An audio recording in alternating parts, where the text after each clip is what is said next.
Welcome back to AM Northwest. Today, our nation is celebrating the work of the great Martin Luther King Jr.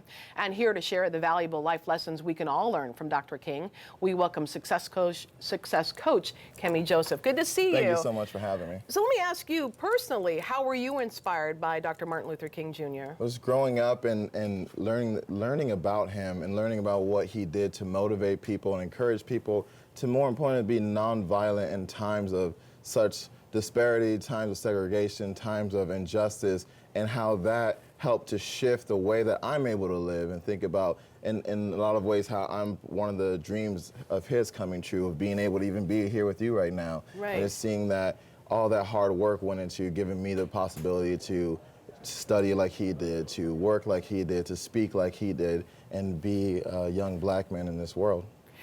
He had some tips, or you bring up some tips here. One of the things he talked about was live for something bigger than yourself. Yeah, you can see that just from how he was as a young man and going after his studies rigorously, being a man of faith and being able to walk in that even in the segregation. And then even before he became the leader of the civil rights movement, studying as a PhD. You know, PhDs are hard by themselves, right. And then doing that in a segregated time.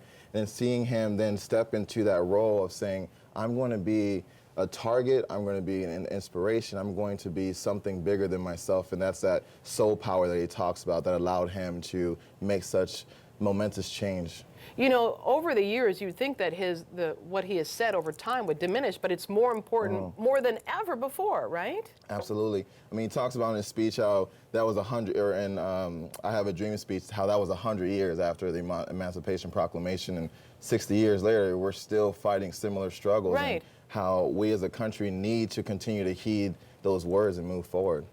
He also said change is always possible. Yeah, I love that part. You know, the change in individuals, knowing that even the most ignorant or bigot person can change and they can soften their hearts, they can learn to love other people, and that our systems, the ones that we feel so oppressed by, can also change. It's like, it gives me a lot of hope, and I hope that that also gives people hope that we can make a change right now in our current climate. Okay, and then when faced with difficulties, turn fear and pain into power. Yeah, I think that's one of the ones that I resonate a lot with, of just seeing, again, the attacks that he had personally, arrested over 20 times, right. You know, having bombings of his house, being physically brutalized along with other marchers and so on, and that every time he didn't turn to violence. He turned that into more reason for people to be nonviolent. The letter from Birmingham is a perfect example of how he, even while he was in prison, he used that as something to turn the tides in his favor and turn that pain, that suffering,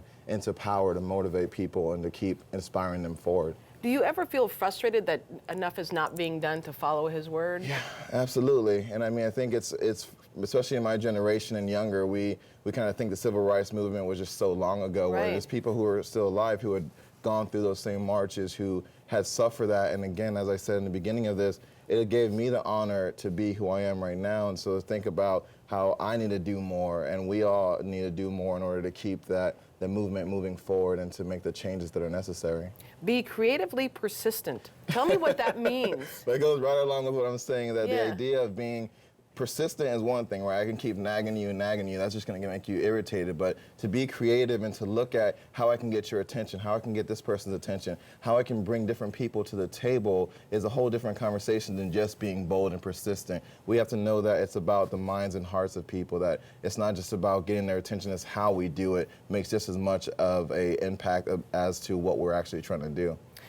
Communication is key to understanding and uniting people. Absolutely, that piece. I mean, he was such a great communicator. I think that's what made a huge difference, yeah. right? I imagine there's a lot of people saying similar things to what he was saying, but as you listen to the metaphor he uses and the way that he draws people in and the communication of also seeking to understand other people, that's a huge piece to make sure that I know what you want out of this and how we can work together. And that's that piece of unification that we kind of lose as we look at Twitter and some of the stuff you were just talking about, how communication can get lost in all this garble. But we have to learn how to be able to look each other in the eye and find an understanding that is going to bring people together. How do you encourage people, and I'll talk about our viewers, how would you encourage our viewers to celebrate this day?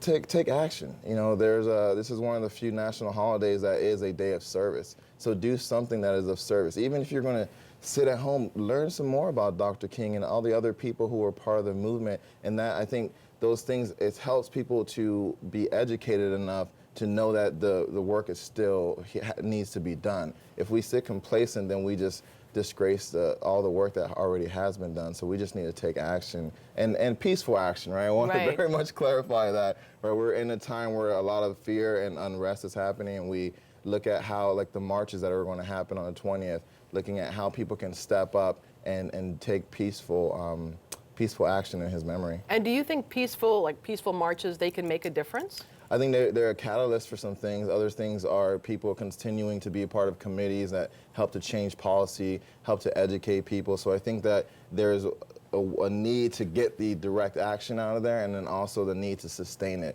We can't just think that one day is going to make a difference. We need to also continue taking action on a daily basis. Kemy, thank you very much. Yeah, absolutely. Appreciate it. Thank you so Appreciate it. much.